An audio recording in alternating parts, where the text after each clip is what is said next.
What's up, guys? Welcome to the Drama Club. On this week's episode, we start off by talking about Michael Avenatti, whose name I can barely pronounce. And then I keep it West Coast with the story of Dee Barnes and Dr. Dre, and May tells us all about the daytime scandal of the Jenny Jones show. Stay tuned.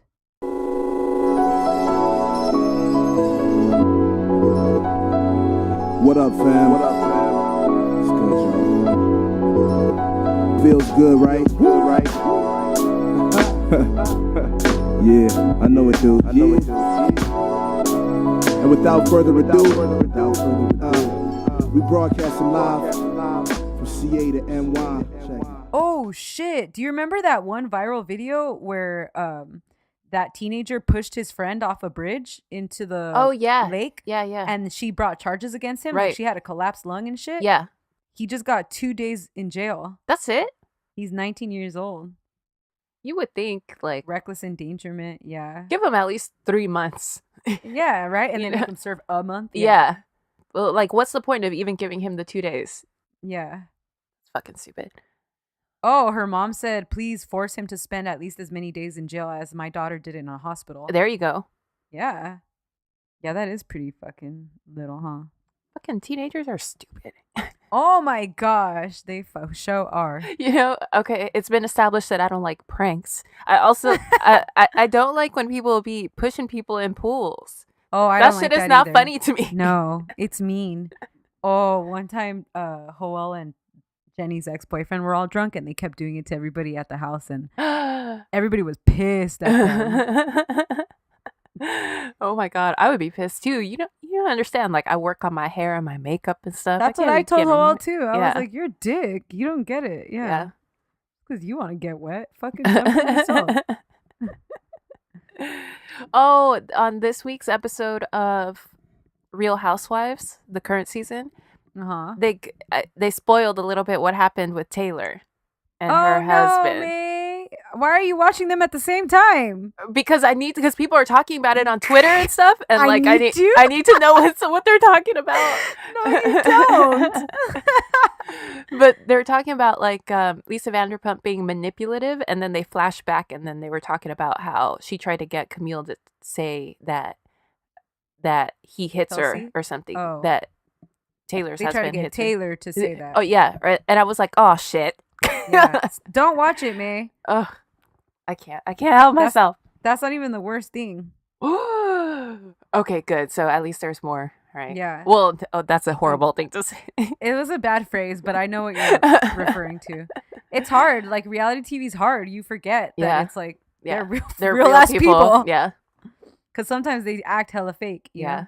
Yeah, for sure. Yeah. But when I was in law school and living in Newport, one of my friends or one of my classmates his family owned a restaurant Mhm. on Highway 111, and the Real Housewives of Orange County filmed in there, and he was like I was all excited about it. Mhm. And then he was like, Steph, they all brought their scripts, right? Like, Yeah, and they do reshoots and stuff. yeah. He was like, I was like, don't be a dick, bro. Don't ruin this. But I like to think of it as like based on true events, and then they sort Oh, of yeah. like they fill in where they need to fill in. For sure. It's like based on a real story, true story. Yeah. Yeah. Did you hear that Frances McDormand and Denzel Washington are going to be in Macbeth, directed by the Coen brothers? What? Yeah, I saw that today, and I was like tripping balls. Oh my God. That's awesome. Yeah, I'm ready. Like, Frances McDormand, like, Whew. Yeah, she a real one. she's a G. I love her. I love She's- her. She's badass because she wifed herself her own movie writer. Yeah, I'm saying. She's smart as fuck. Yeah, and I just love that she's like genuine and just like real. She's not like all about this Hollywood bullshit. She didn't give a fuck. Yeah. Do you remember when she won the Golden Globe for 4 billboards outside whatever the shit? You Um threw in an extra billboard, but okay. Whoops. 2.5 billboards and men outside fucking Fox News. Anyways, that year the Globe girl was The Rock's daughter. Oh yeah. Uh-huh. And remember he said that he he like will forever have a crush on Frances McDormand because when she went up to accept her award, she walked up to her and like shook her hand or gave her a little kiss or something. Right. Yeah. Because everyone just ignores them. Yeah, they just ignore him. Yeah. They're just like, oh, here's another prop. Yeah.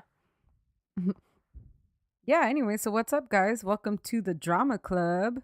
Yes, this is your weekly podcast all about celebrity drama, dirt, gossip, Frances McDormand, Real Housewives. Yup. Our dogs. we be talking, you guys be listening, and we appreciate that. Yep, thank you so much. I hope you enjoyed our afternoon delight from Monday. Which was... We don't know yet. We don't know yet.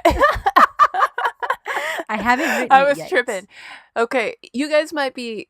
just a programming note that we might be talking about shit that's like 2 weeks old at this point because we're pre-recording because we're taking a little break, but...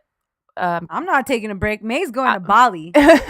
Yeah, but you're taking a break because then you won't have to do anything for these 2 weeks also. That's true. Thank you. So when we... Spoiler alert, I'm lazy. So I think that after you listen to this episode...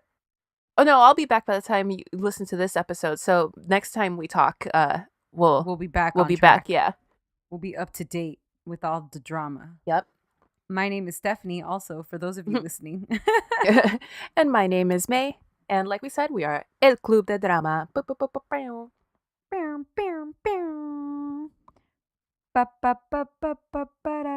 Okay, so I wanted to talk to you about the Michael Avenatti hot topic because it's interesting. Okay, cool. I knew that guy was a douchebag when she first hired him. Yeah. Everybody seems to, like, people were bringing receipts from the beginning, but it seems like he was the only one that was, like, willing to step up and do it. So I was like, okay, cool. Yeah.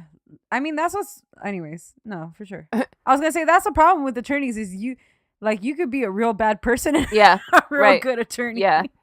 So Homeboy got arrested this week. Oh, shit. He got charged with several counts of extortion because he was trying to extort Nike out of $20 million. Nike? Yeah, apparently he has a client who is bringing a quote-unquote bombshell lawsuit against them for whatever reason. And he told Nike, like, guess what? I can make this go away if you hire me and my firm as like an in-house sort of like an investigation team to get to the bottom of this and like clean it up or whatever. So he knew the scheme. Yeah, so Nike went to the cops. Why would he do that? What an idiot. It was like yeah, he wanted the fee was going to be $20 million, you know, for the firm or whatever. So, yeah, that was the big news, but then he's also being charged completely unrelated to this to like several counts of money laundering and bank fraud or like wire fraud, stuff like that. Oh no. So yeah, he's really shitty. And so then I was thinking so yeah, he sucks. Breaking news. Then Michael Avenatti sucks. I was like watching this news story and I was like, oh fuck, damn, Stormy's gonna have to get another lawyer. Who's she gonna get? Fucking Mark Garagos? And then that'd be awesome.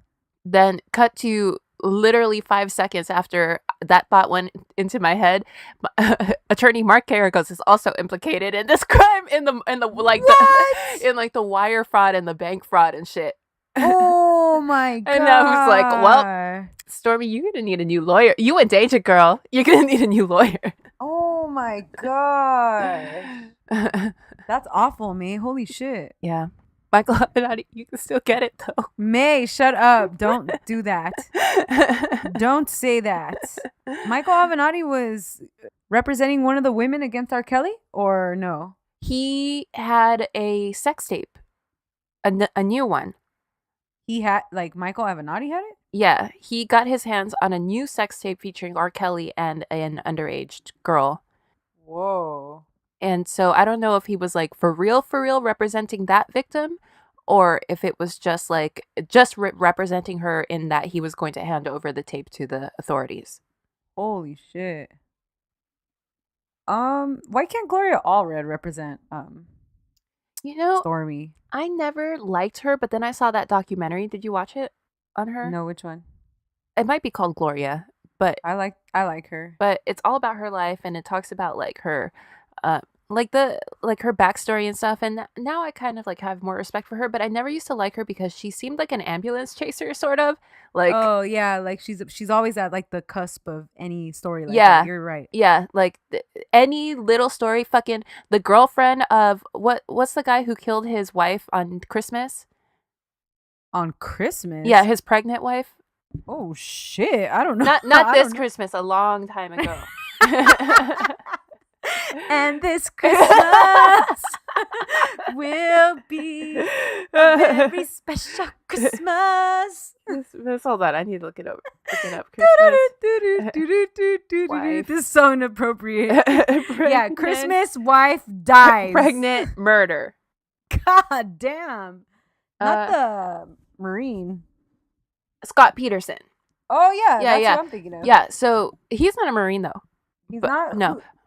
I don't know who you're thinking of, but Gloria Allred would like represent Scott Peterson's side chick, and I'm like, why? For what? Like, why? Yeah. Why you just want that press? Like, I just don't like that. That doesn't sit well with me. But then, like Yeah. after I saw her documentary, I was like, okay, she's a feminist. Like, I think she has like in her heart of hearts, she thinks she's doing something like for women, and she is to an yeah. extent. But like, I just don't like those attention seeking bullshit. Once, yeah. Yeah, I feel you. I like her though. Somebody one time told me like, "Oh, you're a lawyer. Shouldn't you be out chasing ambulances?" It was my insurance guy. Hey. And I was like, I guess if I wanted to make more money. I'm cool though. I can't run that fast.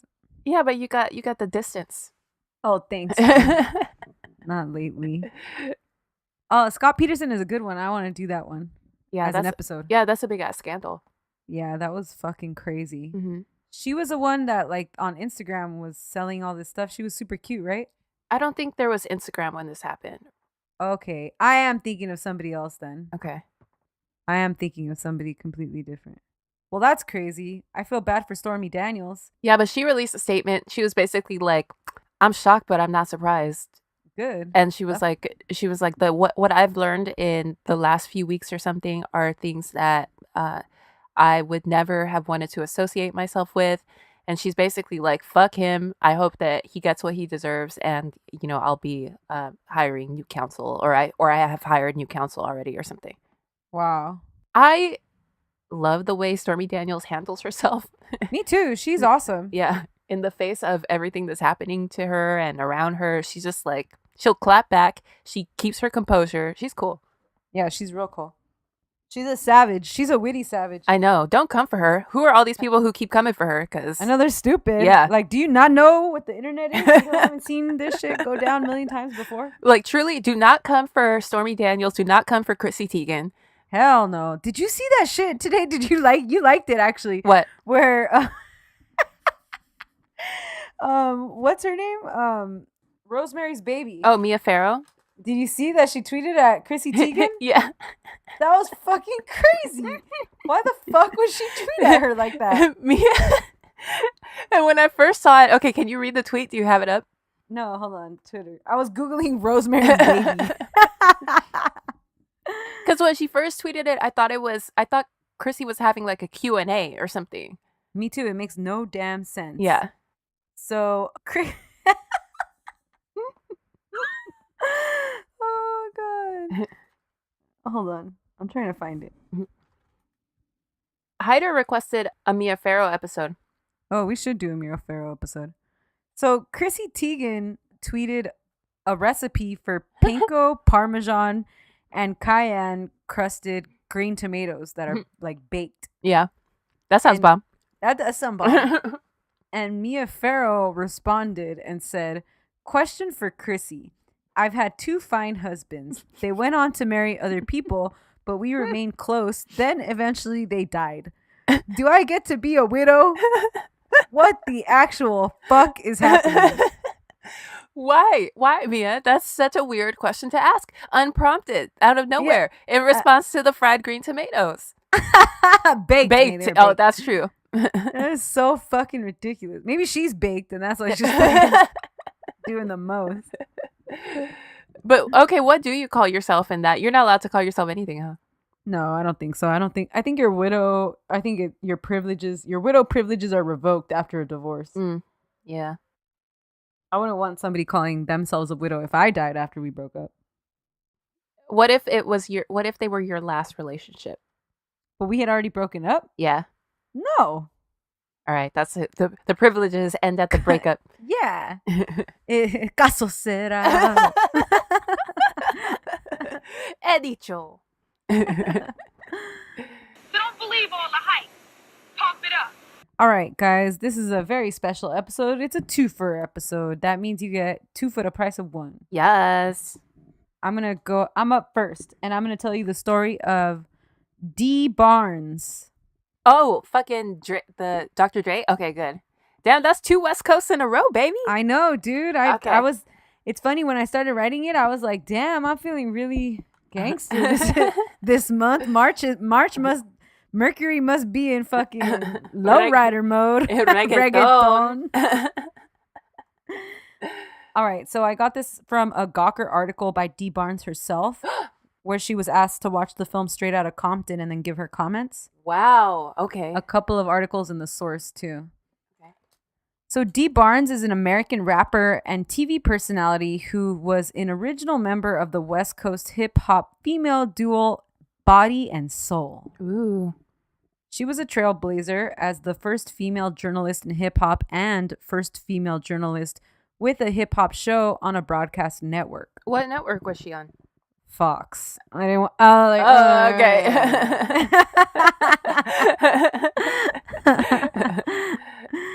Her duo, Body and Soul, had local success around LA and got a bit of play on the radio, which was a thing that used to be a big deal. Yeah. Fucking on Power 106. If you got played on Power 106, that was it. Yeah. Your shit was popping. Yep. Dee moved to LA in the 80s and she witnessed police harassment and manhandling at a young age.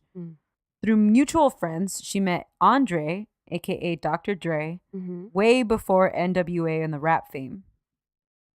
He introduced her to O'Shea Jackson, aka Ice Cube, and she was there when everybody met and started forming NWA. Okay. She hosted a radio show on the LA station K-Day and then hosted a hip hop show called Pump It Up. That's the show I'm talking about on Fox. Oh, yeah. Okay.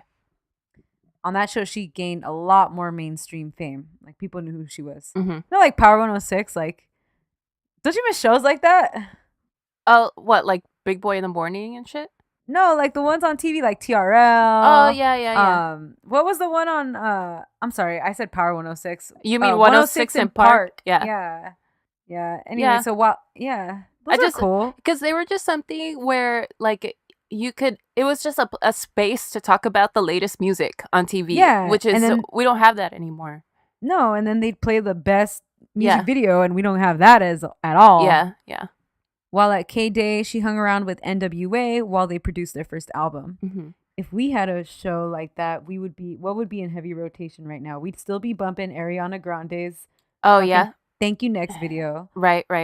Bruno Mars and Cardi B, Please Me. Yeah, with like a little warning at the beginning, like this, you might be getting sexy. Ooh. That's the warning we're going with? Okay. Because things are getting a little sexy.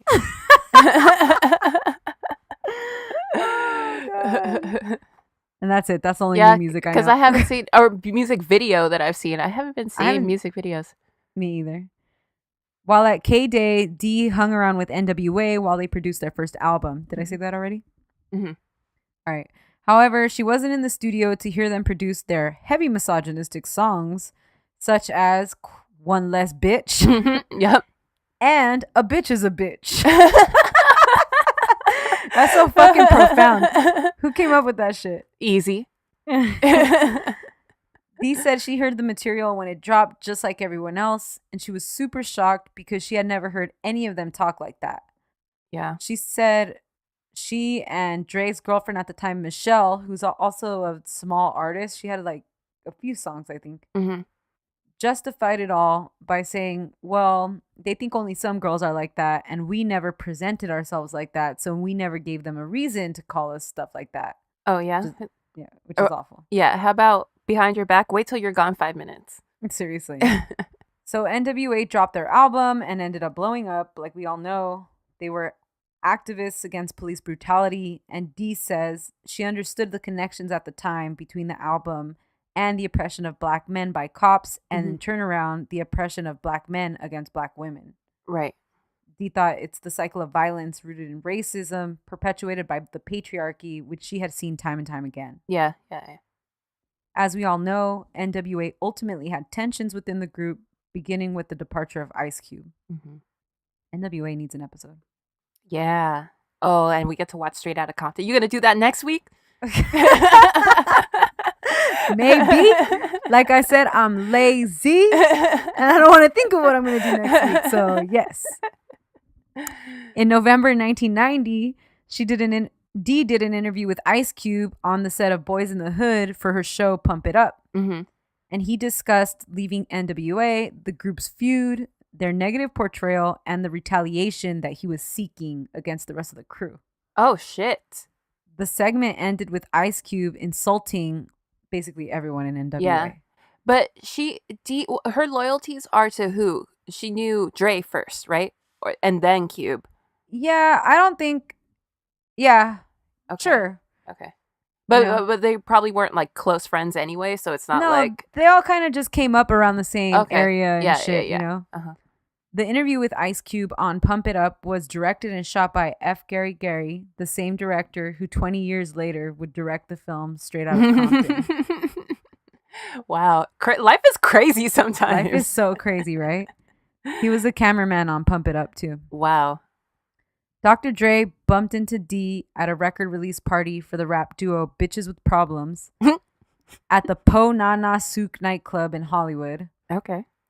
Just 2 months after the interview with Ice Cube on January 27th, 1991. According to Dee, Dr. Dre confronted her. He picked her up and began slamming her head and the right side of her body against the brick wall. What the fuck? As his bodyguard held off the crowd with a gun. What the fuck? Okay, so he's doing this with dozens of witnesses. Yeah, maybe more. Yeah. Wow. Dre tried to throw Dee down the stairs, but you know, they were scuffling, like she was trying to get away. Yeah. So he failed. So then he began kicking her in the ribs and hands. She was able to pull herself free, and she ran away from him into the women's restroom. But Dre and his bodyguard followed her in there. They grabbed her by the hair, and he began punching her in the back of the head. Oh, fuck. He was stomping on her fingers, and Dee said during the whole ordeal, she thought, he's going to kill me. Yeah. Because he might have. Yeah, and what else? He's trying to throw you down the stairs. That was obviously, was it. That's trying to kill you, yeah. NWA promoter Doug Young says that he was at the event when it happened and that he tried to intervene, but Dre's bodyguard punched him. Oh, fuck. But if you're Dre's bodyguard, your job is to protect him. How about protect him from doing something fucking stupid like that and jump in? That's what I think too. These aren't fucking like, okay, like, yeah, this is Dre's bodyguard. Just like think about Snoop, like that was Snoop's bodyguard. Yeah. It's not like these are fucking professional bodyguards. This is your homie. This is like some entourage ass shit. You got fucking Turtle as your driver. You know what I mean? Yeah. Yeah. Just trying to keep people on the payroll. Oh, but this is over what? Over the fact that like he didn't like that she had Ice Cube on the show? Yeah.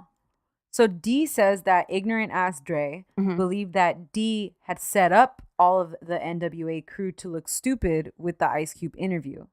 But she says it wasn't like that. It wasn't a setup. It was just journalism. Yeah, of course. Dee was one of the only journalists at the time with personal connections to NWA. And they weren't a crew that was out giving fucking interviews to people. They were controversial. People didn't even want to interview them. Yeah. So she was just doing her job, using her connections to, you know, get a story out there that wasn't getting told. Also, she had nothing to do with the way that the interview was run, because the way the interview set up is like she's talking to some guy, some other dude from Boys in the Hood. Then she's talking to Ice Cube, and then it ends with like Ice Cube talking to the camera, like threatening and talking shit to all of NWA. So Dre obviously didn't think he could take Ice Cube. Go beat the shit out of Ice Cube if you're mad at what Ice Cube said. Right? F. Gary Gary, the same director, like I said, obviously is connected to the attack against Dee since he was involved and directed that episode way back when. Mm-hmm. And Dee says she thinks there may be a calculated reason that this attack isn't portrayed in the film Straight Outta Compton. Interesting. Because maybe F. Gary would have to explain his part within the history, you know? Yeah, that's true. Dee said that right after the Ice Cube interview was filmed, she told them not to air that part. Uh-huh. She didn't think that she was going to be attacked, but she just thought for sure Cube and the NWA crew were going to shoot each other up. Yeah. But nobody cared because it was good TV, you know? Mm-hmm. Eazy-E elaborated on what the crew thought was disrespectful by Dee to The Source magazine in an interview when he said, quote, "It's like this. We did pump it up. We did a little something on him, Ice Cube. Dee set it up. Then she had him come back and do his little clip on us. So we figured everybody that's going to be setting us up to do these TV shows and interviews all of a sudden slide him in after they hear our side of the shit. That makes us look like clowns. We're fucking up everybody. Everybody. I don't give a fuck who it is." What the fuck? Stupid. Ugh, this is horrible. I hate this story. This is so bad. It's really bad. This is like if someone beat up Diane Sawyer after she asked Whitney Houston if she does crack. I love that part of the episode, man, when you imitate Whitney Houston. I started dying because you're like, crack is whack. Let me tell you something. Like the way you know, it's just like Whitney does it. It's true. I would have never done it like that. Diane. Why she talk like that? Because she was like, I'm about to say something real important. Crack is whack. We don't do crack. The rest of the NWA later said, quote, "Bitch deserved it." Fuck them. Including Eazy-E, who said, quote, "Bitch had it coming." Wow. Okay. Dr. Dre later explained the incident by saying, "People like to talk all this shit, but you know, somebody fuck with me, I'm gonna fuck with them. I just did it, you know? Ain't nothing you can do now by talking about it. Besides, it ain't no big thing. I just threw her through a door." Okay. Dr. Dre, right. go fuck yourself. Yeah. You know what? Because it was much worse than that. But even if it was just that, that's How still, the fuck is that not a big thing? Yeah, that's horrendous. Dr. Dre is somebody where now that he has a daughter, he might think differently. Yeah. And I bet he would think it was a big ass thing if somebody threw his Yep. daughter through a door. Yep, for sure. And that's another thing. Are you going to go beat up the guy who threw your daughter through the door, or are you going to beat up your daughter? Exactly. Yeah. Like, it's just so ignorant. Yeah. Dee says that around this same time, Dre was beating up his longtime girlfriend, Michelle. Oh. Michelle later said that basically her entire relationship with Dre, she was just told to shut up, sit down, and listen to him, you know? It was abusive for sure. Obviously, all of this was left out of Straight Outta Compton. Yeah. The movie. Right. Dee sued Dr. Dre in February 1991 after the incident. Not the incident, the abuse. Yeah. And said that these men have grown up with the mentality that it's okay to hit women, especially black women. Mm-hmm. Now there's a lot of kids listening and thinking that it's okay to hit women, and it's not okay. Yeah. Especially if you're a young kid, you're 15, you're watching Yo MTV Raps or whatever, and you hear Dr. Dre talking about, "Oh yeah, it was nothing." So then you're like, okay, it is nothing. It's nothing, and I can hit my girlfriend or whatever, and it's it's cool to do that. Yeah. Dee brought assault and battery charges and a $22 million lawsuit against Dr. Dre. There were criminal charges of battery brought against him, and he pleaded no contest. Mm-hmm. Regarding the criminal charges, he was fined. This is what he got, okay? Okay. He was fined $2,500. So like 2 cents to him. Okay. He was placed on probation, ordered to perform 240 hours of community service, and ordered to produce an anti-violence public service announcement. Wow. All right. Which I've never seen. I've never seen it. That shit aired like in Barstow. Like and who is he to do a public service announcement about that? I know, dude. He's not even sorry. No. Yeah, that is not who we need having this kind of public service announcement. With no video to tie Dre to the assault, it was basically her words against his. What about all the witnesses? I don't think anybody would talk. Ugh. The civil lawsuit between the two of them was settled out of court. Is it sealed? We don't know how much he got. No, I'll get to it. Okay. The manager of NWA, Jerry Heller, called the incident disgraceful and claimed that Dr. Dre was generally nonviolent and the attack was a result of excessive drinking. Is that Paul Giamatti in the movie? Yes. Okay. Yes. Dee said that her life changed after the attack, obviously. Mm-hmm. She suffers from migraines, and she said this makes Dre's later song "Keep Their Heads Ringing" particularly resonate with her. Oh, that's a good ass song, though.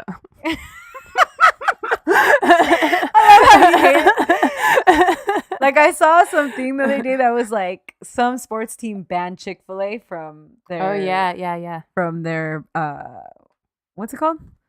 Stadium. Yeah. Because, you know, Chick-fil-A is hella anti-LGBTQ. Mm-hmm. And I'm like, I know, but I love this shit. Like, I know I'm with you guys, but yeah. Fuck. Oh, the Chick-fil-A Spicy thing, chicken deluxe. Ooh, that kill shit 'em. pisses me off because they Me could have too. fixed it since the last time people I did know. a little hullabaloo. They should have like just It fixed pisses it. me off because shut the fuck up. No one wants your make fucking chicken sandwiches, Yeah, dude. No, yeah. nobody wants to hear your fucking thoughts on this Ugh. shit. But then that's bad too, I guess, right? Like, is that like when they told LeBron that he should just shut up and play basketball? After the Citizens United fucking Supreme Court case, corporations are people, my friend. So I guess fuck. they So have I guess I am. they have a First Amendment right now too. No, fuck you, Chick-fil-A.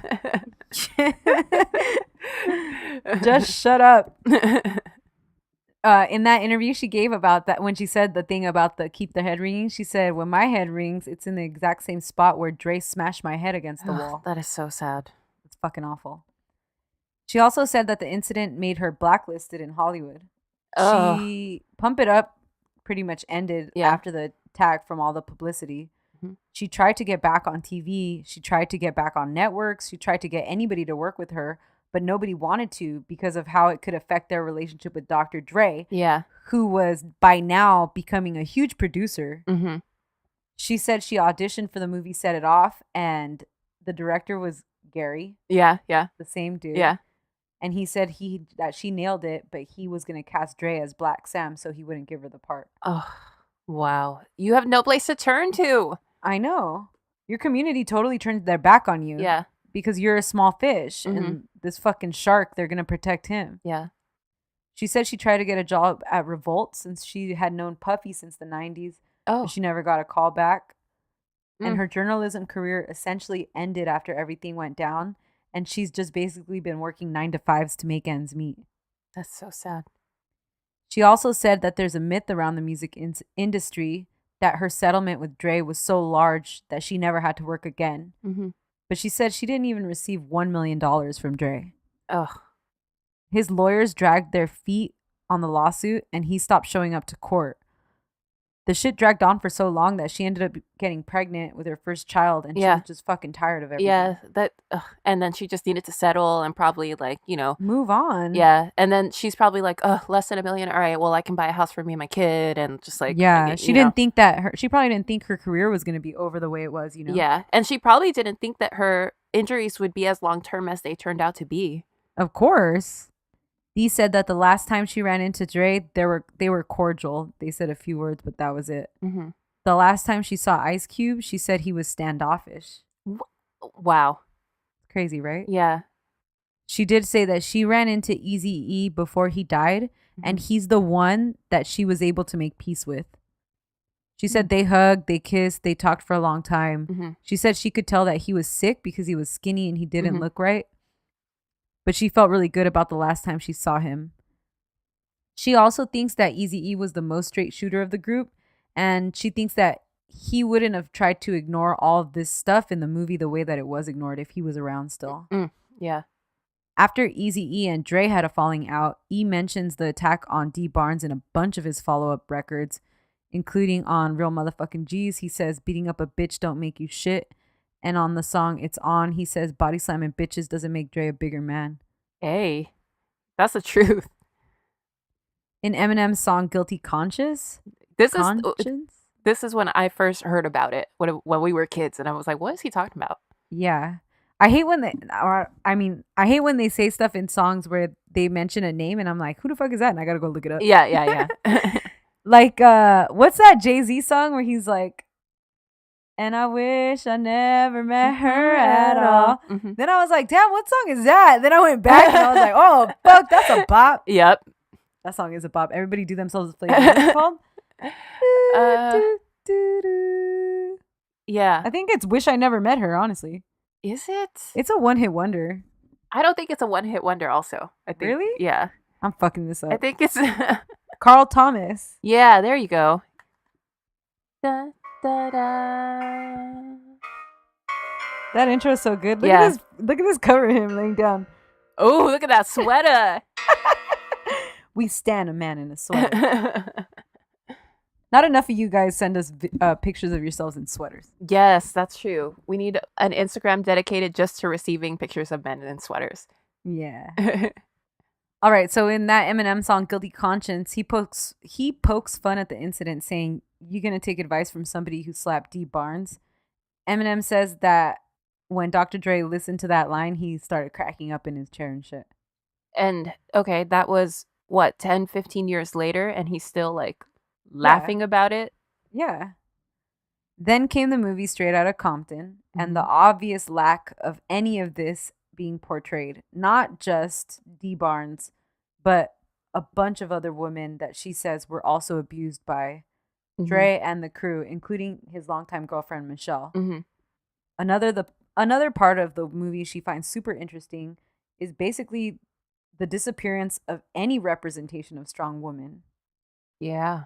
As Dee puts it, other than mothers and wives briefly, most other women in the film have non-talking parts where they're just like naked or dancing or something like that. They're just like props. Yeah. Even JJ Fad, the Rialto-based female rapping trio whose commercial success with the song Supersonic. Yeah. I love that song. They paved the way for the release of Straight Outta Compton. Hey, I didn't know they were from Rialto. I know, that's tight, huh? Yeah, okay. That's a Rialto. That shit's sick. Put that shit on the Welcome to Rialto song. Rialto Hall of Fame. Give them the key to the city. Welcome to the city of Rialto. Supersonic. So the producer of that album, whose name is Arabian Prince, by the way, May. Oh yeah. Oh, my bae, you mean? He helped them get Straight Outta Compton released and produced. Wow.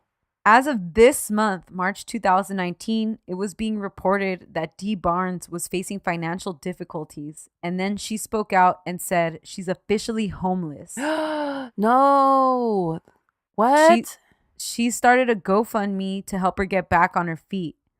On the page, she references the Dr. Dre lawsuit, saying, "I've never asked for public help before, but I remember a long time ago when the incident went down that people were sending me checks to pay for my legal fees, and I never cashed any of them, but knowing that I had the support of others kept me strong enough to keep going." Wow. Dee notes that her backlash has been similar to those women who tried to speak out against men like Harvey Weinstein, the women who gave up their dreams of comedy after attacks from Louis C.K. Since her interview and the GoFundMe went live, members of the hip-hop community have spoken out in support. Oh, good. Chuck D called out everybody to help Dee, especially those who have significant wealth now, based on the path that she helped pave for hip-hop in the early 90s.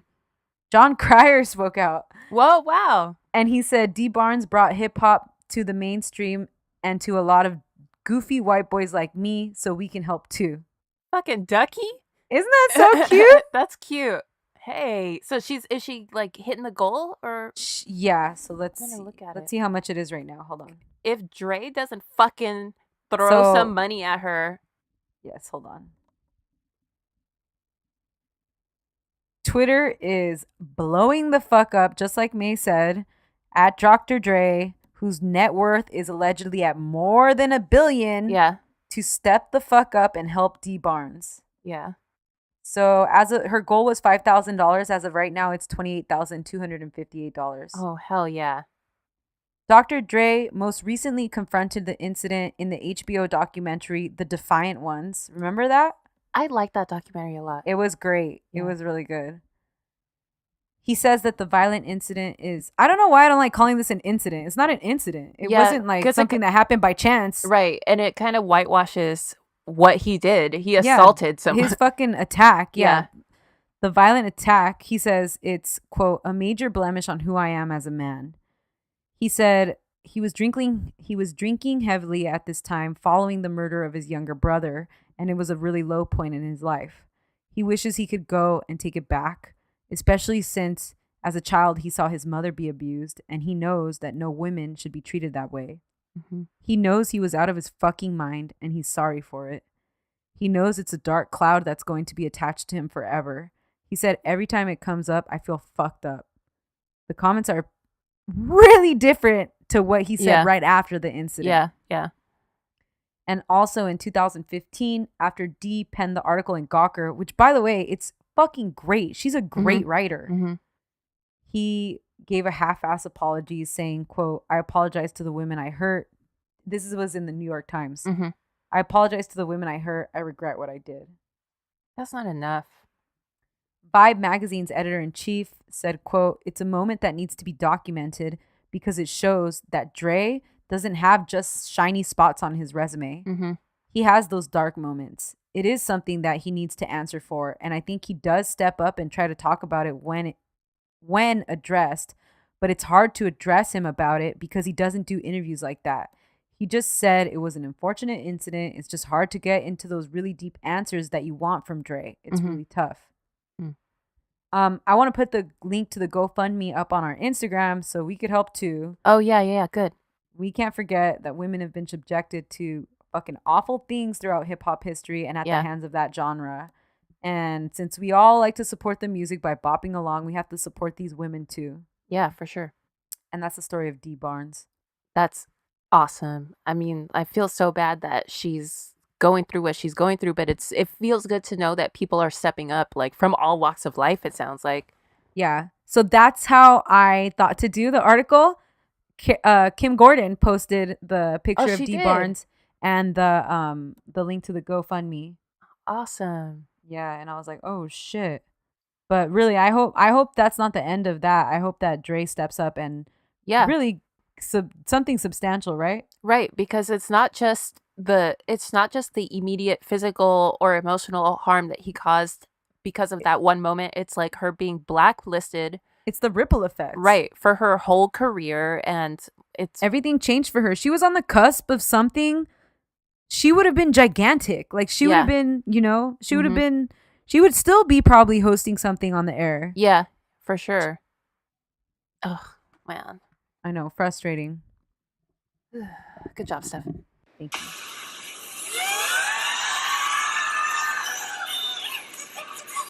Ding, ding, dong. Ding, ding, ding, ding, dong. Okay, so today I'm going to talk about the infamous Jenny Jones Show murder scandal.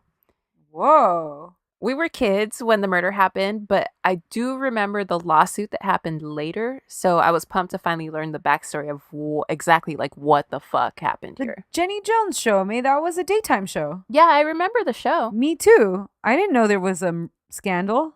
Oh yeah, it's a big one. And I remember I used to like the Jenny Jones Show. It was good.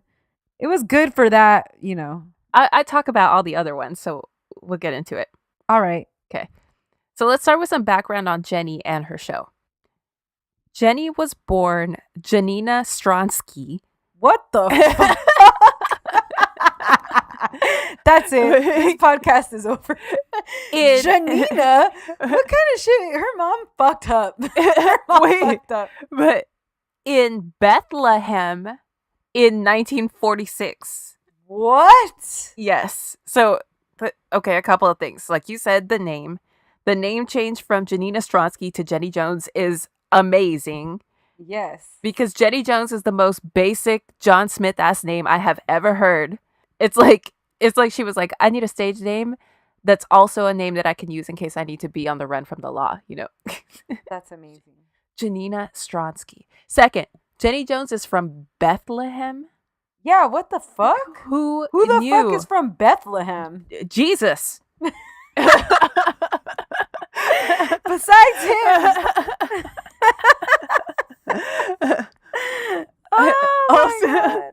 Also, I realized as soon as I read that she was from Bethlehem that I don't know if Bethlehem is in Israel or Palestine. Oh, okay. So- it's in. Fuck, you would think that shit would be Right? right at the front, of Right? Fucking Instagram. So let me tell you, I tried to do some quick research on it, and I still don't know. Oh, shit, this is interesting. So basically, get your shit together, Middle East. Wow, if you said a mouthful there, man. This is supposed to be Jared Kushner's job. That fool don't have a job. Third, Jenny is 72 years old. That's crazy. She looks good as fuck. Not Martha Stewart good, but still like pretty great.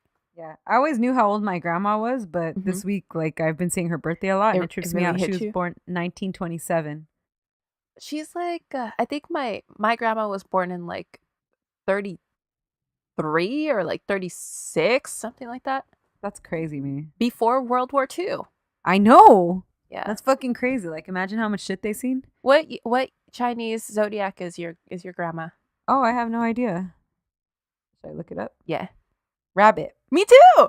Really? Yeah. Oh, Oh, and my name is May, and her name is Maita. that's not her name, bitch. I know. You know I what's used funny? to call my grandma Mima. Aw, my coworker Janine today was like, oh, she brought flowers and stuff, and she was like, I'm gonna go drop these off for your grandma later. Yeah. And she was like, tell me why. I know you guys call her Maita. I know you guys call her Mama. What's her real name? Yeah. What is it? Rosaura. Oh, I didn't know that. Yeah, nobody calls their grandmas by their fucking real name. Hell no. Yeah. But I do call my grandpa like Papa Carlos. Yeah, me too. I used to call my grandpa Papa Victor. Okay, so Jenny's parents were Polish, and they moved her around from Bethlehem to Italy and ultimately to Canada as a kid. Oh, that's cool. So she grew up in Ontario. Nice. She spent a lot of her early teens getting drunk, skipping school, and shoplifting. Nice. We didn't bring you from Bethlehem to Ontario so you could do hood rat shit with your friends. That's the same thing they told Jesus.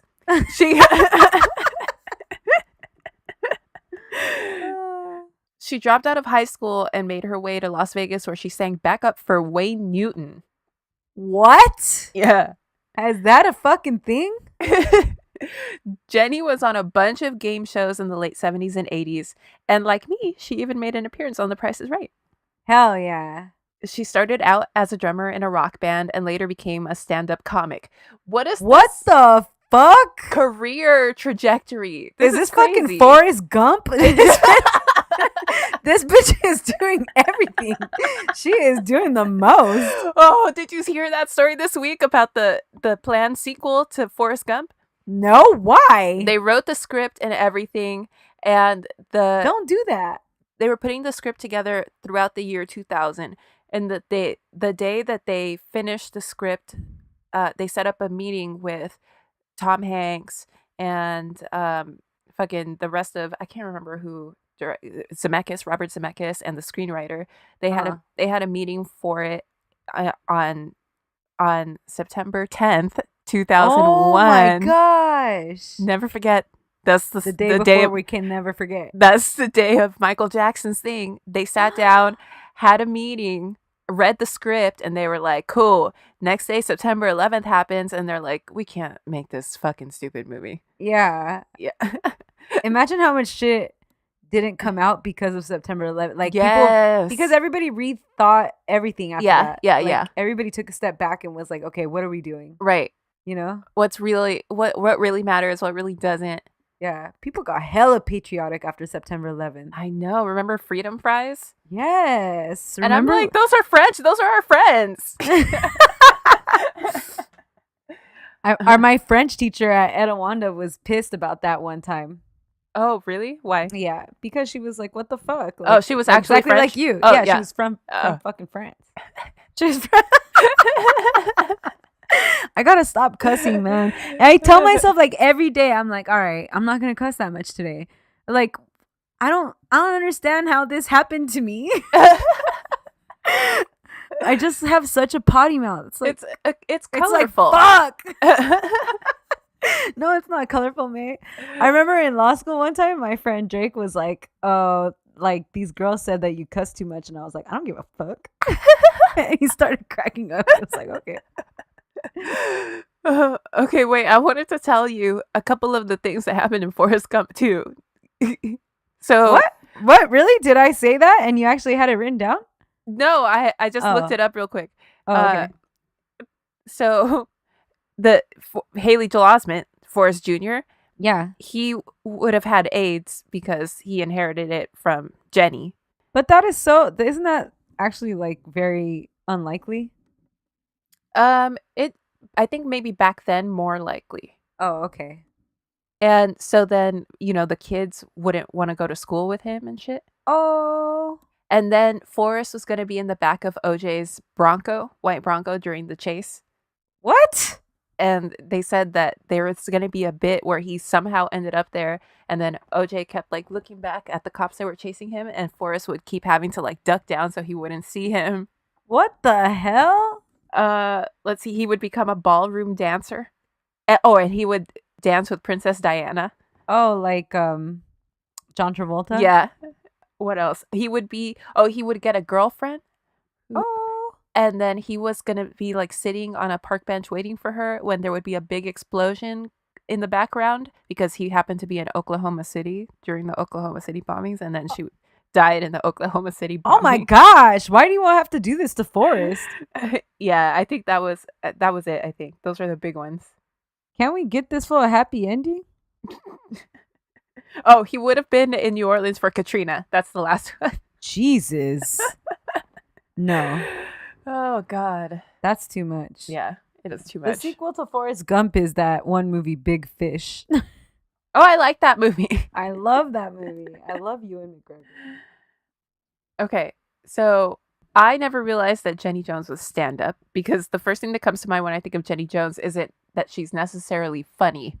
No You know? way. Right? Anyway, Jenny made enough of a name for herself in doing stand-up after winning $100,000 on Star Search that she ended up getting her own talk show in 1991 called The Jenny Jones Show. What? So if you remember, the 90s were like the golden age of daytime talk shows. And I'm not saying they were good. I'm just saying that they were everywhere.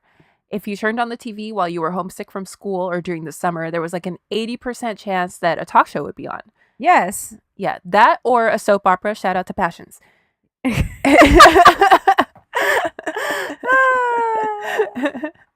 Anyway, so talk shows were hot. We had Oprah, of course, which was like the classiest of all of them. Oh. Then we went down the line in terms of classiness with maybe Sally, Jesse, Raphael. Yeah. Fuck Shout- both of those. But shout out to Give her me red that. glasses, though. Yeah, that was ahead of its time. Give me that ratchet shit though, baby. The Mari Hey. show. But Sally was already like way, way less classy than Oprah. So it was like Oprah was like leagues on top of everybody else. But Oh yeah. right. So then Oprah had like Oscar winners and Yes, shit exactly. on her show. Yeah. So it's like Oprah on top of everyone, then Sally. Then I'd personally put Ricky Lake next. Oh yeah. But that's just because I fuck with Ricky. I like Ricky Lake too. Go Ricky. Yeah. But I love those intro musics too. They're yes, so cheesy. they're huh? so cheesy. But really, I'd say that 90s era Maury Povich was probably classier than Ricky. Yeah, Maury has really gone downhill. Yeah, yep. It didn't used to be what it is become. Right. In my day. So then definitely Montel Williams. Oh yeah, for sure. Is he still on? No. But Okay. he had one of the longer running ones too. Yeah. So then Montel Williams, then Jenny Jones. Yeah, Jenny was ghetto. And she always had like, I used to be a nerd. Now I'm hot. or Yep. Shit like that. Don't worry, we're going to talk about it. Hell yeah. And at the very, very bottom was Jerry Springer. Oh yeah. With like a handful of lesser shows in the mix, somewhere in the middle. Yeah. Shout out to Jerry Springer and that check he And that fucking check. cut for his rub and tug. Also, shout out to Christina. I didn't forget about you, girl. Hell yeah, baby. we're Latin American. We got to know about Oprah and Christina. What were the other things that you had to know about? I don't know, but that was the most important. Yeah, that was, yeah. It was like, I love that scene. Me too. It's so funny.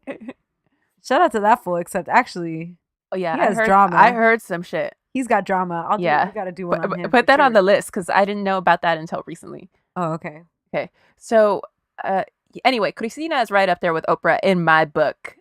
Yeah, hell yeah. Remember when a Gloria Trevi fan got mad at us for liking Christina? Yeah, what a dumbass. I definitely watched Christina more than I've ever seen Oprah. Oh, yeah, me too. Because that's what my mom would watch, so I'd sit there and watch it with her. Yeah. The only episode of Oprah I've ever seen really is the one where Ellen came out because I was curious. I watched it recently. The Tom Cruise one? And the Tom Cruise one.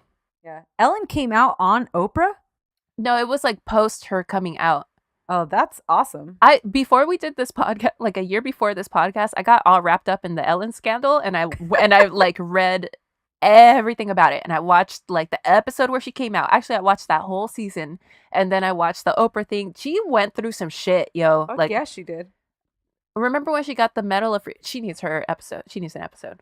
Yeah. But she got the Medal of Freedom from Obama and she started crying. Yeah. Yeah. Oh And my fucking, God. what's her face is there? Bluth? Portia. Yeah, Portia Yeah. Bluth. Okay. And also, Laura, you're right. Hell yeah. You're right above Jerry Springer, TBH. No Yeah, shout I out to love you, Laura. girl. I don't fuck with Laura. No. It's so ghetto. But Laura is like the only one besides Maury that's still out here in these streets. So get that paper, girl. Secure your bag. We gotta make asegúrate la bolsa a thing in Spanish. Segúrate la bolsa. That sounds like something my grandma would yell at me. Segúrate la bolsa. It sounds like a warning, not a flex. Yeah, true. So Jenny's show premiered in 1991 and taped in Chicago. Okay. For the first couple of seasons, Jenny's show tried to be white Oprah, and it really wasn't working for them because why in the world would we need a white Oprah? Yeah, that's no. Yeah. So the ratings were super low. Yeah. Then in 1993, Ricky Lake's show premiered and kind of changed the game because it was aimed at a younger audience than daytime talk shows had traditionally been at the time. Okay. Like, I read a little bit about Ricky's show and they were like the target audience was like teens and people in their early 20s. I was like, oh shit, that's smart. But what a weird thing what a weird like target audience because they're in school presumably. Yeah, but you know? Yeah. I still love Ricky though. Me too. Enough of them get sick and stay home that that it's worth get some it. numbers. Yeah, True. So, and also like I said, she wasn't pretending to be as classy. Ricky, I mean, wasn't pretending to be as classy as Oprah, but at the same time, she wasn't as trashy as Jerry Springer. Okay. And Ricky's show was a big success from the jump. So Jenny Jones and her people looked at that and they were kind of like, okay, well, let's do that then. Like we can kind of do that. So in 93, 94 is kind of when the Jenny Jones show that we think of when we think of Jenny Jones was born, and things really picked up after that. I wasn't into Jenny because every time I turned on her show, it was always a makeover. Yeah. always. Yeah. It used to be like, I used to be fugly in high school, but look at me now. It's just the exact same thing that you said. Yes. Which is fine, but it was just like repetitive. So I wasn't really into Jenny. Yeah. She was known for episodes about out of control teens. Uh-huh. And surprising them by making them go to boot camp. Yes. I remember those. Those were good. Yeah. Which I bet a lot of teens who appeared on her show back in the 90s look at the Cash Me Outside girl now. And and they're pissed. They're pissed because she finessed her way into like millions. Yep. She used to do like she would reunite old lovers and shit. Yep. Like, oh, we had a fling on my summer vacation, whatever. And, right. And they'd be like, well, here they are. She also did a lot of shows on people confronting their former bullies. Oh, yeah. Like, that was kind of the same as the Look at Me Now episodes, kind of. Yes. But because I think that she had a problem with bullying, so I thought that was nice that she, like, tried that on. Yeah. She had paternity tests. She had the occasional live performances from musical guests. I read something like Ludacris made his first TV appearance on her show, and What? Usher, and like it was like all these hella 90s ass people. It was cool. What the fuck? And as we'll see in our story, another one of her big recurring storylines was secret crushes. Okay.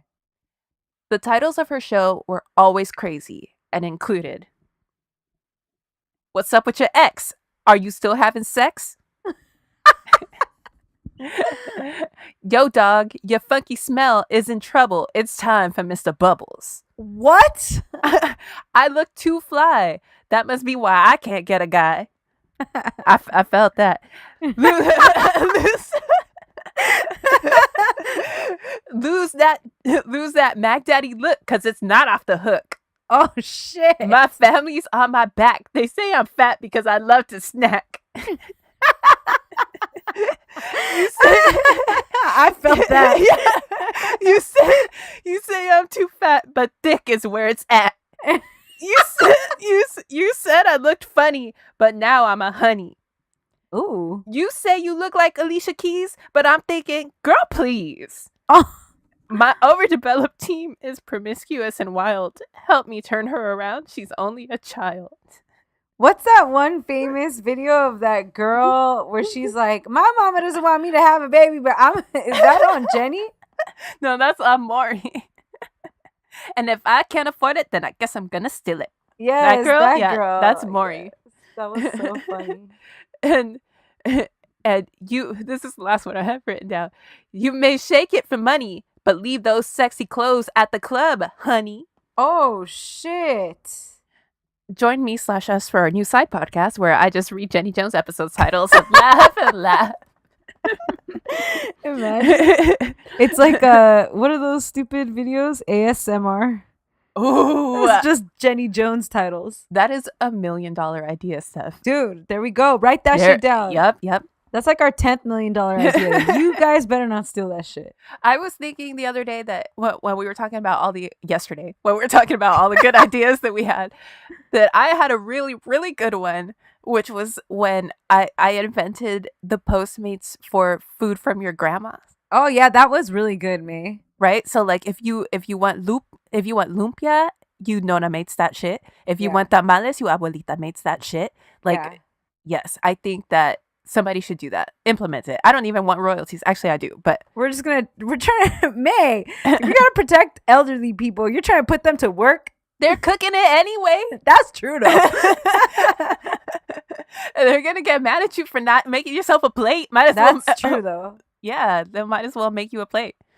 Okay, so on the Jenny Jones Show Wikipedia, they talk about some of the show's regular characters, which I don't remember this or any talk show or any other talk show having recurring characters. That's true. But maybe the security guard from Jerry Springer. Oh yeah. That's that right. guy. But yeah, there was a white DJ named Rude Jude who would just come on and insult people. Jenny says that this was the audience's all-time favorite guest. Oh. There was, of course, the drill sergeant who sent the kids to boot camp. Definitely, I remember him. Yes. And there was a dude named Tornado, a.k.a. Big Daddy Woo Woo, who was a comedian. What? Big Daddy Woo Woo? Yeah. That's amazing. They should do a reunion episode and get all these weirdos together again. Yes, that'd be awesome. So anyway, on March 6th, 1995, the show taped an episode called Same-Sex Secret Crushes, and this is where our scandal begins. Whoa. Why wasn't this episode called Boy, I'm Crushing on You? Does it matter that I'm a man too? Or good job, me. Or I know I'm a man, but boy, let's hold hands. Or boy, I want to put it in your butt. I don't care if you have nuts. So ridiculous. This is my last one. Surprise, I'm gay and I love you, way. All right, so Jenny opens the show with a hypothetical question. Quote, now, which of these ways would you choose to reveal your secret crush on someone? A, would you write that person a letter? Hold up. Like, write a person a letter with like a stamp? Yeah. No, Hell I no. don't think I would do that. Mm. If I got a letter that said like, I've got a crush on you, signed John Smith, like I would hire a bodyguard. Like that's creepy. You would hire me as your bodyguard? Yep. Okay, anyway, back to what Jenny was saying. B, would you tell that person in private in case he rejects you? That's what I would do. In private, like the two of you, or like Yeah. texting them? Just the two of you. Oh, okay. Yeah, totally in private. Come on now. Yeah. You don't want that shit in writing too, because then I what if know. he turns out to be a dick and like Yep. shows people? Yeah, exactly. I don't get crushes that often, but I wish I did because crushes are so fun. Oh my god, I always have a crush on someone. I'm like constantly crushing on somebody. It's like it's like too much. I'm like, relax, Steph. I get like obsessive. Like I watch YouTube videos. Like when you were saying like, oh, I never have really watched Oprah. yeah. I've watched like every Leonardo DiCaprio interview on Oprah on YouTube because I have a crush on him. Like That's different though. Those are like unobtainable crushes. oh yeah, so that I don't have I mean, like human like crushes. real I have human crushes. No, I have celebrity crushes. No, like a real human Bitch, crush. I'm married. I got a crush on Hoel. That's it. That's cute. Because like having a crush is like the best. Like I wish I could bottle the glow that you feel like when you get a text from that person and you're like texting oh my them. god, it's amazing. Yeah. And you like think about what you're gonna say. Yeah. You look forward to it. It instantly puts a smile on your face. Yeah. That's awesome. Having a crush is fun. Yeah, it is. Okay. Or C, would you tell that person that you're gay and you hope that he is on national television? That's a giant leap from A and B. And that's when you hear the first collective audience woo of that love it. episode. I love it. That's Perfect. some 90s shit. Oh, I would have fucking had sitting in front of my TV with the fucking Hot Pocket Hey. and some Tang. Tang. Oh yeah, Tang is good. Hell yeah. Yeah. I would have been like, yes. Do you this is the fuck with- episode. Do you fuck with Tampico? Because I don't like it. No, it's like thick. I don't like I don't like Tampico or like Sunny Delight. I don't like Sunny Delight either. Just give me some orange juice. That's fine. Yeah, get out of here. Or nowadays, mimose. To mimose me, bruh. Okay. On this episode, a 32-year-old man from Lake Orion, or maybe it's Orion. Okay, from Whatever. Lake Orion, Michigan, named Scott Amador, who was an Army vet and a bartender, appeared on the show with his friend Donna Riley to confess that he had a crush on his and Donna's mutual acquaintance, 24-year-old Jonathan Schmitz. He was a vet? Scott was. Oh, that's hard. And the guy that he has a crush on is not. He's young too, though. Okay. So Jenny has Scott and Donna on stage, and she has Scott explain how the crush came about. Scott is really cute, and he says that one day he went to visit Donna, and Jonathan was working on her car, like underneath, you know? Oh, no. So Scott only saw him at first from the waist down, and he was impressed. Oh, okay, okay. He said he had a cute little hard body. The Aw. crowd fucking loves this. They're pumped. They're going crazy. Oh. Then Jenny, there's one sort of thing that I'm uncomfortable with. I mean, aside from the murder that's coming up, but like the crowd, it seems that a lot of the pleasure that the crowd is getting is like to men. Yeah, you like know? they're sensationalizing it. Yeah. Yeah. Okay. That's a very like 80s movie scene, like a guy working on a car. Oh, yeah, it is. Yeah. So then Jenny starts pressing Scott about his fantasy, and Scott says that he fantasized about Jonathan covered in brake oil. Whoa. and That seems another dirty. and another fantasy where Scott tied Jonathan up in a hammock, and there was whipped cream and champagne involved. Whoa. No wonder Ludacris made his first appearance on this show, because this sounds exactly like the song "What's Your Fantasy." Okay. Of course, this riles the crowd up. And Scott says that he doesn't know if Jonathan knows that he's gay. So then Jenny says, "Okay, bring Jonathan out." And the crowd goes wild. That's crazy. Meanwhile, the producers of Jenny's show had contacted Jonathan a few days before to tell him that someone had a crush on him and that they wanted to reveal it to him on the show. The producer wouldn't say who it was, obviously, but did tell Jonathan that it could potentially be either a man or a woman. Okay. Jonathan had broken up almost a year earlier with his long-term girlfriend, who I think he was even engaged to. So he thought, oh my God, what if it's her? Oh, no. Because he'd really regretted breaking up with her. So he was like, yeah, it's got to be her. And if it is her, I'm not going to let her slip away again. I'm going to ask her to marry me right away. Wow. And if it's not her, the only other person it could possibly be would be this girl from work that I've been getting vibes from. So it's a win-win. So he tells the producer, yeah, I'll be there. He goes out, he buys the finest clothes available at TJ Maxx circa 1995. We're talking we're talking a button-up shirt with a mandarin collar, Ew. khaki pants from the Chandler Bing collection, and a brand new pair of shoes. He was looking sharp because in his mind he was about to be reunited with the love of his life, the one that got away. So Jonathan comes out on stage, and because of how they were seated, he sees like Donna first, and then Scott, and then the only seat available is like the seat next to Scott. So Scott would be in the middle, and then Jonathan would end up sitting next to him. So he sees Donna first, and she gets up and he hugs her and gives her a kiss on the cheek. Then he sees Scott and gives him this awkward handshake while Scott tries to pull him in for a hug. But you can see that Jonathan is a little bit uncomfortable with the hug. Okay. So then Jonathan sits in the chair next to Scott, and Jenny asks, did you think that Donna had a crush on you? And Jonathan goes, no, we're good friends. So Jenny goes, guess what? It's Scott that has a crush on you. And the whole audience goes, woo! Yeah.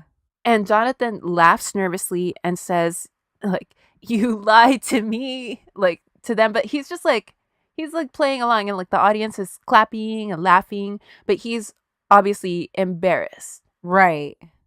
Then Jenny has them replay the clip from the fantasy with the whipped cream and the champagne. Oh. And Jonathan keeps laughing nervously, and he's like getting red, and he covers his face a little bit. Yeah. Really, nothing about the way that he reacts seems out of the ordinary. It's exactly how you or I would react if we were confronted by an unexpected crush. Like, Oh yeah, I would be you so know? embarrassed. I Yeah. wouldn't care what it was. Right, exactly. It could be a dog, and it was like, I got a crush on you. I'd be like, what? It could be the person that you have a crush on too, and you'd still be like, oh my God, Yeah. you know, like, For yeah. sure.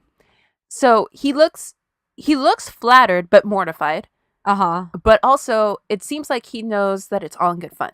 Okay. Jenny presses Jonathan on his relationship status, and Jonathan says that he's single, but that he's definitely heterosexual. And the crowd claps and yells and stuff. Okay. So their segment ends, and they leave the show. And that night, the three of them, Donna, Scott, and Jonathan, get super drunk. And allegedly, even Jonathan starts cracking jokes about how they should have a threesome. Okay. Also, allegedly, he and Scott have some kind of sexual encounter. Okay. Not exactly sure what, but Donna says that they had some sort of sexual encounter. Okay. The next day, the three of them fly back home to Michigan together after Jonathan convinces them to change their flight so that they could go together, and Jonathan gives everyone a ride home. The next night, Jonathan gets absolutely wasted with some friends from work, and he comes home to find a note on his door that says, quote, if you really want to get it on, I'm the only one that has the right tool. Okay. So I believe it's the morning now, and he goes to the ATM, gets cash out, buys a shotgun, and drives to Scott's trailer, knocks on the door, and asks him about the note. Jonathan then went back to his car, got the shotgun, and shot Scott twice in the chest, killing him. What? He then left, called 911, and confessed. What the fuck is going on? Jonathan had struggled with mental illness for a long time. Oh my gosh. A fact which the producers of the show never thought to check. Of course not. He was bipolar, had attempted suicide at least twice. I want to make it clear that I personally don't think that makes Jonathan any less responsible for his actions. I just feel like as a stable person who doesn't like surprises, myself, Yeah. maybe we don't surprise unstable people if we can Right. help it, you know? I fucking hate surprises too. Yeah. Like so much. Yeah, it's the worst. That's the worst thing you Yes. could do. You could like a prank, because that's along the lines of a prank. Throwing me in a pool, that's a surprise too. Pranks and surprises are up there. Yeah. So anyway, you never know how they'll react. So it's just this is not a good idea. Right. Anyway, Jonathan was found guilty of second-degree murder in 1996 and sentenced to 25 to 50 years in prison. Wow. His conviction was later overturned on appeal, but he was later found guilty of the same charge during the retrial and received the same sentence. Wow. He was released from prison on August 22nd, 2017 after serving 20 years. Oh, shit. Scott's family sued the Jenny Jones Show, of course, Yeah. and its studio, Warner Brothers, for $50 million in 1999 for negligence that led to Scott's wrongful death. The trial was broadcast on Court TV. Jenny and her producers had to testify. What? And the trial garnered a lot of public attention. Like, it was on TV all the time. I remember it. I bet. The jury ended up awarding them $25 million. Wow. They said that the show was irresponsible and negligent for ambushing and humiliating him and created a volatile situation without concern for the consequences. Of course. It's exactly. Mhm. However, the Michigan Whatever with your court, the Michigan Court of Appeals later overturned that ruling in a 2-1 decision, and the Michigan Supreme Court declined to hear the case. Wow. So at the end of the day, Jenny Jones and her show and the studio were not liable. Wow. Jenny Jones maintains that Jonathan did not experience humiliation. What? And cites the fact that he seemed to play along as a good sport during the ultimately unaired episode. Well, what is he supposed to do? Lose Yeah. his mind right there Like- in front like of right there. everybody Yeah. on TV? Yeah, exactly. She also points out that he knew it could have been a man, and he still appeared on the show. So she says and then she also pointed out that they allegedly had that sexual experience. Well, yeah, so their friend says that they did? She testified, yeah. And Jonathan's bipolar. Yeah. So maybe they did and he was they get manic and they do things that are out of the ordinary, right? Yeah, maybe. Okay. Yeah. And also he was like super wasted right. with his work friends, and like Right. maybe now he's just regretting. the after the fact, yeah. Yeah. Anyways. So And then the note, do we know that it's from Scott? Like, is no, that not confirmed? necessarily. No, we don't know, because the only person who would know would be Scott. Wow. But then also, who would know? I guess it would have, because it's not like the show aired yet, or ever, Right. for that matter. But It never aired? No, it never aired. They showed that segment during when they broadcast the Court TV trial, when they broadcast the trial on Court TV. Wow. But it is on YouTube. So if you guys want to watch it, it's fascinating to I want to watch it. to like look back and think like, man, we should have known, or Yeah. there's no way you could have known, but So Jenny says that she has no regrets and wouldn't change anything about her actions or the actions of her staff. Wow. So the murder had the immediate effect of starting a backlash, not only against the Jenny Jones Show, but against sleazy talk shows in general. Right. Because it's just a matter of time before it happens again. Yeah, exactly. Which really makes me think that people would be really appalled if they stopped to think about what it takes to make a reality show. Oh, yeah. And how the Like- producers like manipulate people. Shout out know? to Unreal. Unreal, yeah. Shout Yeah. out to Unreal. Yeah, just for the sake of making good TV, and in many cases, bad TV. Right. But this whole time, the Jenny Jones Show continued to chug along. They made it to the end of the 90s, despite still struggling to get out from under the scandal. But in the new millennium, the ratings began to dip.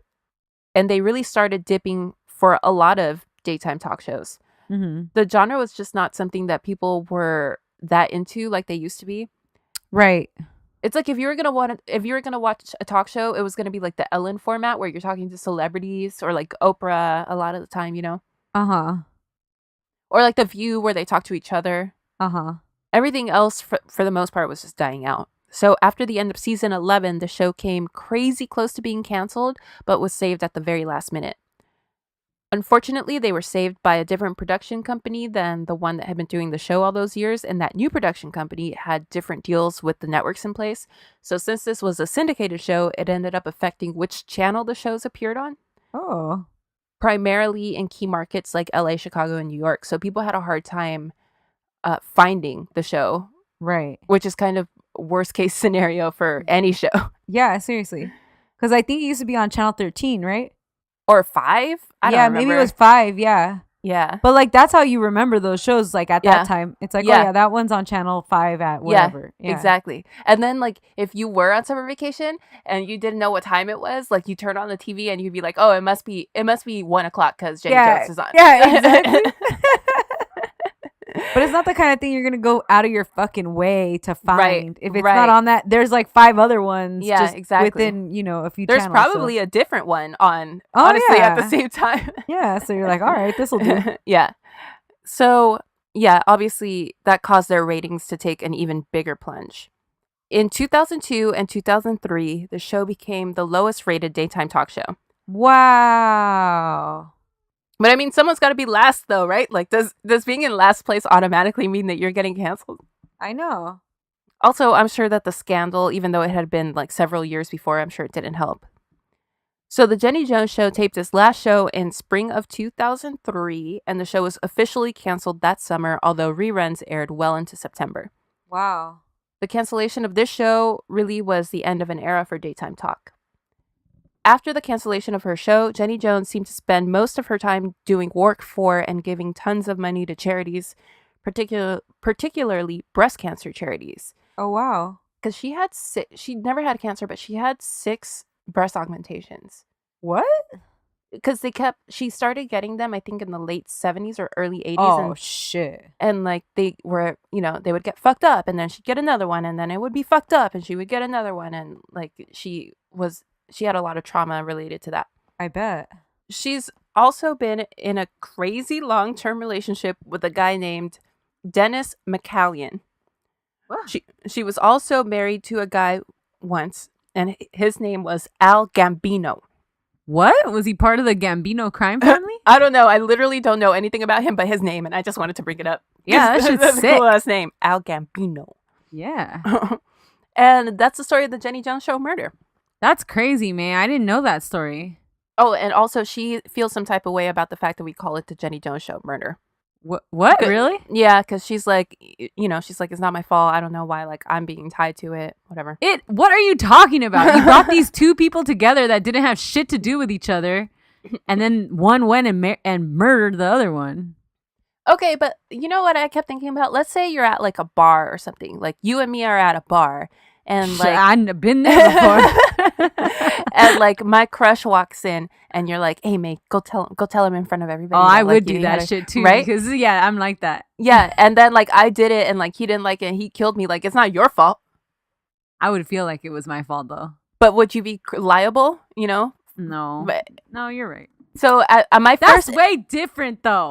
my first instinct was like, oh, it's fucking her fault. But then I was kind of like, I don't know. Yeah, no, I mean, she didn't pull the trigger, right? Yeah. Yeah.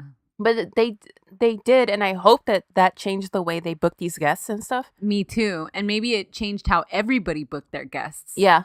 But that's kind of one of those awful things that maybe is like you learn the hard way. Yeah, exactly. Yeah. So R.I.P. to Scott Amador. Yeah. And the other dude is out? Like... Yeah, he out. Wow. Not that long ago, right? Like a year ago. It was the end of 2017. That's crazy. Well, guys, thanks for listening to the Drama Club. Yeah. Hit us up on Instagram and Twitter at Drama Club Pod, and on the website dramaclubpod.com. And on the hotline 505-539-0556, and at our P.O. Box 27433, Los Angeles. That's it. Yeah, that's it. We'll talk to you on Monday with our brand new Afternoon Delight episode. Bye. Bye. However, whatever with your helmet.